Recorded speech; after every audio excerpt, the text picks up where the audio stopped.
Hey, what's up everyone? Today we're highlighting this, an original art reproduction of Heir to the Empire, the front and back cover, signed by the artist. This is something that was published, officially licensed by Killian Enterprises in the early 90s. It was widely available at the time and thankfully still available occasionally on eBay and other secondary markets. Although unfortunately the price continues to sort of creep up, I think, as nostalgia continues to sort of grow for this book, which has truly become, I think, iconic over the years. Also an iconic cover. It's obviously incredibly sought after. It's one of the few posters in my Star Wars poster collection, several hundred posters deep, that I have framed rather than just bagged and board and and archived in an art display rack, because it's something that is really meant to be a standalone art piece, and I think holds up after all these decades as a standalone art piece. I mean, it is a truly iconic work and a truly iconic cover. It's about 20 by 30-ish inches in dimension. Beautifully framed. I highly recommend anyone who has the means track this down and hang this on the wall. This is something that I think we can be proud to hang on the wall as a standalone art piece. It really is an iconic cover, and that I think whatever your thoughts about the book, which is also, again, achieved, I think, iconic status in the EU fandom, the cover is certainly something that, for me at least, brings back lots of very good memories. And every time I look at this, I'm immediately brought back to the visceral feeling I felt the first time I saw this in person at a bookstore. Still remember that very, very well. There really, to my mind, are not many other things like this in the expanded universe, unfortunately, where there are officially licensed art reproductions of a book cover like this without any other text.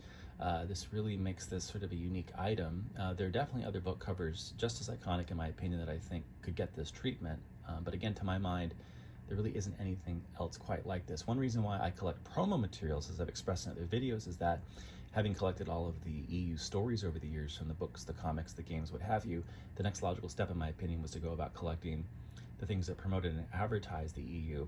And where I think promo materials work best is where they basically do something like this to reproduce the cover art on the comics and games and books. There are a few things that I've talked about in other videos, like Truce of Bakura, Cloak of Deception, that have smaller 11 by 17 cover art prints that were giveaways at the time, and you could tear off a store display, things like that. But there's also a Shadows of the Empire, a 24 by 36 poster that I'll show in a future video, that is something of a sort of a standalone art piece, but nothing quite like this by a separate licensee meant to simply reproduce it for the sake of its value as a work of art. So, and it really is, and it really looks beautifully framed and beautiful on the wall. And I really think, if you want to talk about essential EU posters, promo or otherwise, I think this has to be at the top of the list, certainly in the top 5. And that may be a future fun topic for a video, maybe the top 5 essential EU posters, in my opinion. Anyway, the Heir to the Empire, officially licensed art reproduction poster. Happy hunting. If you're looking for one, again, they definitely come up from time to time on eBay and other places, and I hope you find one at a reasonable price, but it is definitely, I think, worth the hunting for. Okay, see you next time.